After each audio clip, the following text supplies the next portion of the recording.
Hello and welcome to biology पाठशाला। Previous video में हम लोगों ने सिंपल परमानेंट टिश्यू के दो पार्ट को डिस्कस कर चुके हैं। पहला पार्ट हमारा पैरेन्काइमा था और दूसरा पार्ट हमारा कॉलेनकाइमा था। थर्ड पार्ट जो हमारा है वो है sclerenchyma.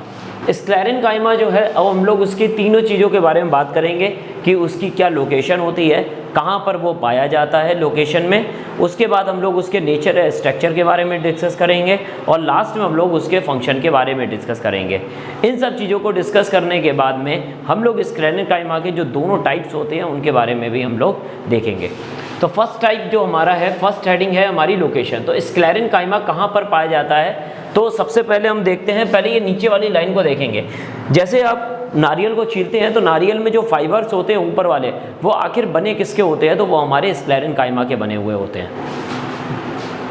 Hard covering of seed and nuts, जितनी भी चाहे ग्राउंड नट्स की जो ऊपर वाली कवरिंग होती है जिसको हम लोग छील के खाते हैं, या वॉलनट अगर हम अखरोट वगैरह ले लें उसको जब हम लोग ऊपर से छीलते हैं तो ऊपर वाली जो कवरिंग बनी हुई होती है वो जिन सेल्स की बनी हुई होती है वो हमारे सिंपल परमानेंट टिश्यूज़ होते हैं।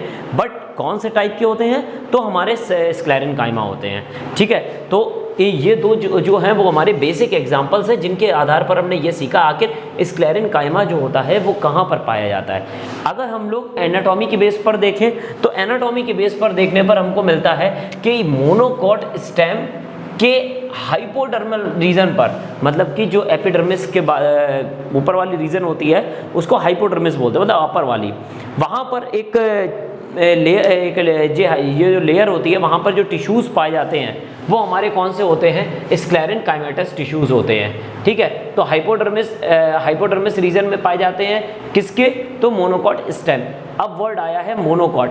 कल भी मैंने बताया था कि मोनोकॉट प्लांट कौन से होते हैं, वीट, मेज, ये सारे जो हैं ये क्या हैं, मोनोकॉट, मतलब कि अ सिंगल सीडेड प्लांट, मतलब ऐसा सीड जिसको हम 2 इक्वल हाफ में डिवाइड ना कर सके वो हमारे क्या कहलाते हैं, मोनोकॉट कहलाते हैं। ग्रासेस मोनोकॉट हैं। ठीक है, तो ये इनके स्टेम में हमको क्या देखने, इनके स्टेम के हाइपोडर्मल रीजन पर हमको स्क्लेरेन्काइमेटस टिश्यू देखने को मिलते हैं। इसके अलावा और कहाँ देखने को मिलेंगे, वेस्कुलर बंडल। वेस्कुलर बंडल जैसे कि हम जानते हैं जाइलम और फ्लोएम होता है। वेस्कुलर बंडल हमारा क्या होता है, जाइलम और फ्लोएम। तो जाइलम और फ्लोएम किसी भी एनाटॉमी के बिल्कुल सेंटर वाले रीजन के पास होता है। उसके चारों तरफ जो कवरिंग होती है या जो सेल्स होती हैं वो कौन सी सेल्स होती हैं, हमारी स्क्लेरेन्काइमेटस सेल्स होती हैं। ठीक, उसके बाद जाइलम और फ्लोएम के अंदर साइड या मिडिल पार्ट में जो सेल्स होती हैं वहाँ पर भी कौन होता है, स्क्लेरेन। तो मतलब हम लोग कह सकते हैं जाइलम फ्लोएम के बाहर, ठीक है, तो वेस्कुलर बंडल्स के बाहर, और वेस्कुलर बंडल मतलब जाइलम फ्लोएम के बीच में भी हमारे कौन से होते हैं, स्क्लेरेन्काइमेटस टिश्यूज़ होते हैं। अब बात करते हैं स्ट्रक्चर की, ये आखिर सेल्स होती कैसी हैं। फर्स्ट थिंग, परमानेंट टिश्यूज़ आप लोग ऐसे याद कर लीजिए कि परमानेंट टिश्यूज़ जो होते हैं वो किससे बनते हैं, मेरिस्टेमेटिक टिश्यू से बनते हैं। और मेरिस्टेमेटिक टिश्यूज़ जो हैं वो लिविंग सेल्स हैं। मेरिस्टेमेटिक टिश्यू चेंज हुए तो परमानेंट टिश्यू बने, मतलब कि उन्होंने डिवीज़न की पावर को छोड़ दिया तो वो परमानेंट हो गए। अच्छा, जब वो डिवीज़न की पावर छोड़ रहे हैं इसके मतलब इन्होंने परमानेंट कोई शेप ली और इन्होंने अपनी शेप के चारों तरफ कोई चीज़ सिक्रीट कर ली या कोई वॉल बना ली है जिस कारण से बाहर से कोई चीज़ अंदर नहीं आ पा रही है। तो ऑब्वियसली अगर बाहर से कोई चीज़ अंदर नहीं आएगी तो इसके मतलब कि इनको न्यूट्रिशन नहीं मिलेगा और ये कैसी सेल्स हो जाएंगी, डेड सेल्स हो जाएंगी। तो स्क्लेरेन्काइमेटस सेल्स जो होती हैं वो कैसी सेल्स होती हैं, डेड सेल्स होती हैं। अगर डेड सेल्स होती हैं तो इनके अंदर प्रोटोप्लाज्म, तो प्रोटोप्लाज्म इनके अंदर डिवाइड ऑफ प्रोटोप्लाज्म, डिवाइड मतलब होता है कमी होती है या नेग्लिजिबल होता है, तो डिवाइड ऑफ क्या होता है, प्रोटोप्लाज्म होता है। अगर हम बात करते हैं सेल्स की, तो cells around the thickness lignin as a cement, मतलब क्या है, जैसे मान लीजिए एक स्क्लेरेन्काइमेटस हमने सेल्स बना ली, इस स्क्लेरेन्काइमेटस सेल्स ने अपने चारों तरफ एक केमिकल सीक्रेट कर दिया जिसकी जो इनकी वॉल के चारों तरफ यहाँ पर जाकर इकट्ठा हो गया। ये जो केमिकल हुआ है इसको क्या बोलते हैं, लिग्निन बोलते हैं। और ये किस तरह वर्क करता है, एक सीमेंट की तरह वर्क करता है, मतलब कि एडजेसेंट सेल्स को, मतलब पास वाली सेल्स को और इन सेल्स को दोनों को जोड़ने का काम करता है। ठीक, उसके बाद जिस जगह पर ये चीज़ प्रेजेंट नहीं होगी तो वहाँ पर जो खाली जगह होती है उस जगह को हम लोग जिस नाम से जानते हैं उसको बोलते हैं pits. Means where the lignin is absent, that region a structure is formed known as pits। आगे देखते हैं, जब बहुत सारी सेल्स है और सब सेल्स के बीचों बीच क्या ये लिग्निन प्रेजेंट होता है, तो अगर ये लिग्निन यहाँ पर प्रेजेंट है, इट मीन्स यहाँ पर बिल्कुल भी स्पेस प्रेजेंट नहीं होगा दो सेल्स के बीच में। और जब दो सेल्स के बीच में स्पेस प्रेजेंट नहीं होता है तो हम लोग क्या बोल देते हैं, no intercellular spaces. Next, due to thickening lumen और कैविटी नियरली एब्सेंट। इनके जो सेल्स होती हैं इतनी ज़्यादा थिक हो जाती हैं, जो सेल्स के बीच में जो कैविटी होती है वो भी ज़्यादातर सेल्स में क्या होती है, यहाँ पर एब्सेंट होती है। अब थोड़ा सा बात करते हैं कि अगर दो सेल्स आपस में एक दूसरे के साथ जुड़ती हैं, तो अगर हम लोग एनाटॉमी के व्यू पर देखते हैं तो स्क्लेरेनकाइमेटस टिश्यू कुछ इस तरीके से अरेंज हमको दिखाई पड़ते हैं एनाटॉमी में, कि जैसे टाइल्स जो लगे हुए होते हैं ना हमारे, एक दूसरे से जुड़े हुए होते हैं और उनके किनारे किनारे सीमेंट लगा हुआ होता है, सेम वैसा ही कंडीशन यहाँ पर हमको देखने को मिलती है। तो मोज़ेक स्ट्रक्चर हम लोग को टाइल्स का देखने को मिलता है। दो सेल्स के बीच में जो लिक्विड होता है या जो पोर्शन होता है उसको हम लोग बोलते हैं मिडिल लैमेला। क्या बोलते हैं, मिडिल लैमेला। तो दो सेल्स के बीच के पोर्शन को हम लोग क्या बोलते हैं, मिडिल लैमेला बोलते हैं। और उस मिडिल लैमेला में जो सीमेंटिक सब्सटेंस होता है वो हमारा या तो लिग्निन होगा या किसी प्रकार की प्रोटीन होगी या हमारा क्या होगा, पैक्टिन होगा। तो लिग्निन मोस्टली हम लोग को देखने को मिलता है, इसलिए स्क्लेरेनकाइमेटस टिश्यू जब भी हम लोग पढ़ते हैं तो लिग्निन देखते हैं। इसके साथ ही एक और प्रकार का भी होता है, उसको हम लोग बोलते हैं सुबेरिन। तो सुबेरिन और लिग्निन ये दो वर्ड आपको हर एक बुक में मोस्टली आपको देखने को मिलेंगे, लेकिन इनके अलावा भी कुछ प्रोटीन्स होती हैं और कुछ एक और सब्सटेंस होता है पैक्टिन, जो सेल्स के बीच में एक दूसरे एज अ सीमेंटिंग काम वर्क करता है। अब स्क्लेरेनकाइमा के फंक्शन की बात करते हैं। तो स्क्लेरेनकाइमा का मेन फंक्शन क्या होता है, मैकेनिकल स्ट्रेंथ देना। मैकेनिकल स्ट्रेंथ का मतलब है कि उसको क्या देना, कि उसको सीधा रखने में मदद करना। तो ये उसकी क्या होती है, मैकेनिकल स्ट्रेंथ, पावर होती है। नेक्स्ट, प्रोटेक्शन, मतलब एटमॉस्फेयर या एंटागोनिस्टिक एटमॉस्फेयर या अपोजिट एटमॉस्फेयर से किसी भी सेल को बचाना या किसी भी प्लांट के ऑर्गन को बचाने के लिए जो टिश्यूज़ होते हैं वो भी हमारे कौन से होते हैं, स्क्लेरेनकाइमेटस टिश्यूज़ होते हैं। लास्ट हमारा आता है कॉमर्शियल फाइबर्स। कॉमर्शियल फाइबर्स कैसे, हेम्प हो गया, जूट हो गया, ये अगर हम देखें तो ये कैसे होते हैं, कॉमर्शियल फाइबर्स होते हैं। ठीक है, तो हम लोगों ने ये अभी स्क्लेरेनकाइमा के लोकेशन, स्ट्रक्चर और फंक्शन के बारे में देख लिया है। अब हम लोग बात करेंगे स्क्लेरेनकाइमा के दोनों टाइप्स के बारे में बात करेंगे। पहला टाइप जो होता है वो हमारा फाइबर्स है और दूसरा जो हमारा है वो स्क्लेरेट्स है। फाइबर्स का एक और नाम से भी जानता है जिसको बोलते हैं बेस्ट या फिर बास्ट बोलते हैं, जबकि स्क्लेरेट को स्टोन सेल्स या फिर ग्रिड बोलते हैं। डिस्कस करेंगे स्टोन सेल और ग्रिड क्यों बोलते हैं।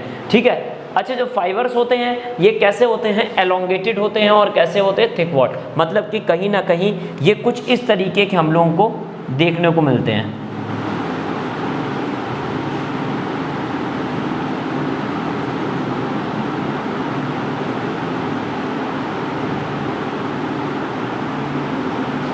कुछ इस तरीके के आपको स्ट्रक्चर आपको देखने को मिलता है। ये हमारे कैसे हो गया, स्ट्रक्चर एलोंगेटेड हो गया और कैसा हो गया हमारा, थिक वॉल्ड हो गया।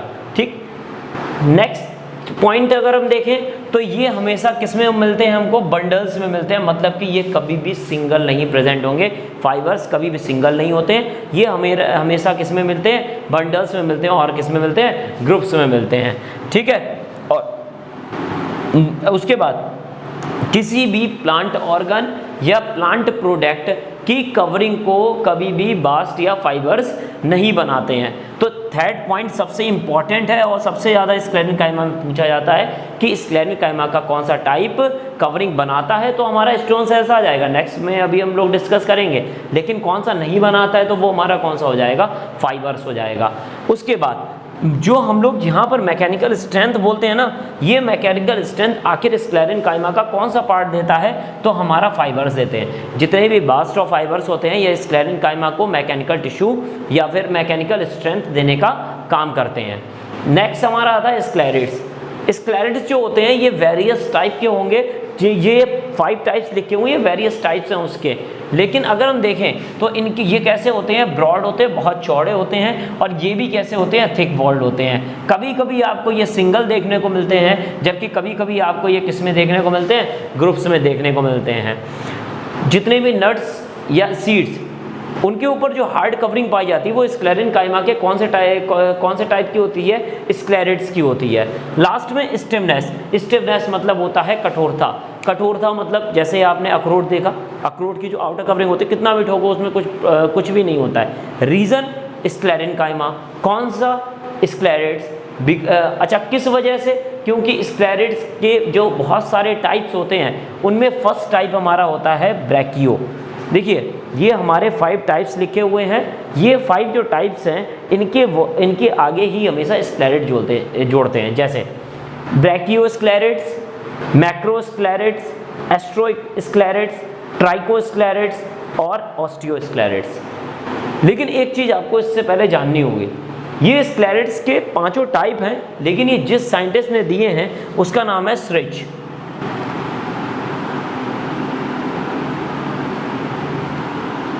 ये एक साइंटिस्ट हैं, इसमें टी साइलेंट रहता है और श्रिच बोलते हैं इसको।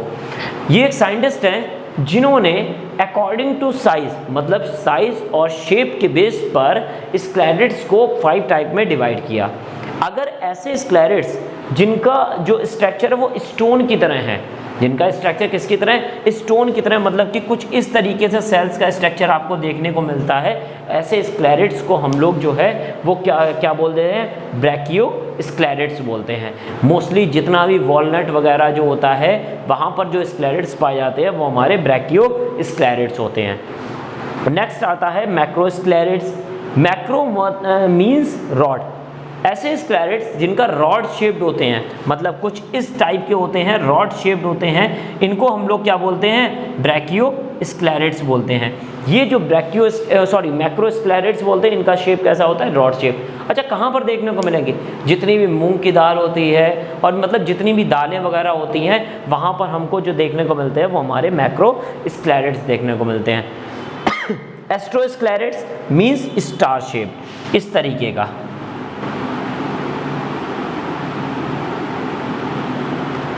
ये स्टार शेप्ड जो आपको सेल्स दिख रही हैं ये स्क्लेरिन काइमेटस सेल्स हैं। कौन से टाइप की हैं, तो स्क्लेरिड्स हैं, और क्योंकि ये स्क्लेरिड्स स्टार शेप्ड हैं इसीलिए इनको बोलते हैं एस्ट्रोस्क्लेरिड्स बोला जाता है। लास्ट आता है स्पाइंस, मतलब कि कुछ स्ट्रक्चर्स आपको स्क्लेरिड्स के स्पाइन बेस पे भी आपको देखने को मिलते हैं, इसीलिए इनको बोलते हैं ट्राइकोस्क्लेरिड्स। लास्ट आता है हमारा ऑस्टियोस्क्लेरिड्स। देखिए जब आप आगे इस चैप्टर में बात करेंगे तो हमारा एक और टिश्यूज़ आते हैं प्लांट टिश्यू के बाद में एनिमल टिश्यूज़ आएंगे। उन एनिमल टिश्यूज़ में एक बोन टिश्यू होता है हमारा, वहाँ पर जाकर हम लोग देखेंगे बोन के लिए ऑस्टियो वर्ड का यूज़ होता है। मीन्स इनका जो स्ट्रक्चर होगा वो हमारा कहीं ना कहीं कुछ इस तरीके का देखने को मिलेगा, बोन की तरह देखने को मिलेगा। क्योंकि बोन की तरह होता है इसीलिए इनको बोलते हैं ऑस्टियोस्क्लेरिड्स। तो इस वीडियो में हम लोगों ने स्क्लेरिन काइमा के बारे में डिस्कस किया, उनके टाइप्स के बारे में डिस्कस किया। अब हम लोग जरा इसमें क्वेश्चंस देख लेते हैं कहाँ से पुटअप होते हैं। फर्स्ट, स्टोन सेल्स किसके पार्ट को बोलते हैं स्क्लेरिन काइमा के? तो एक क्वेश्चन आता है, स्क्लेरिन काइमा में स्क्लेरिड्स जो होता है उसको स्टोन सेल्स बोला जाता है। एमसीक्यूज के क्वेश्चंस हैं। उसके बाद पिट्स का फॉर्मेशन कब होता है? तो पिट्स का फॉर्मेशन वहीं पर होता है जहां पर क्या होता है, लिग्निन एब्सेंट होता है। तो लिग्निन एब्सेंट होगा, वहीं पर किसका फॉर्मेशन होगा, पिट्स का फॉर्मेशन होगा।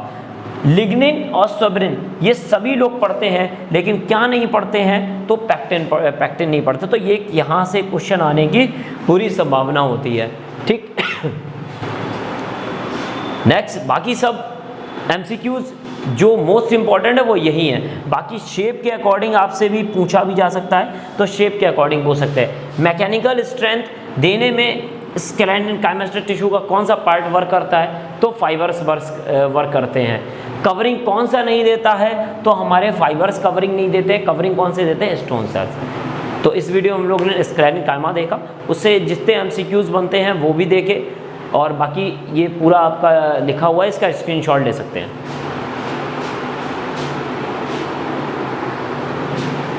Thank you.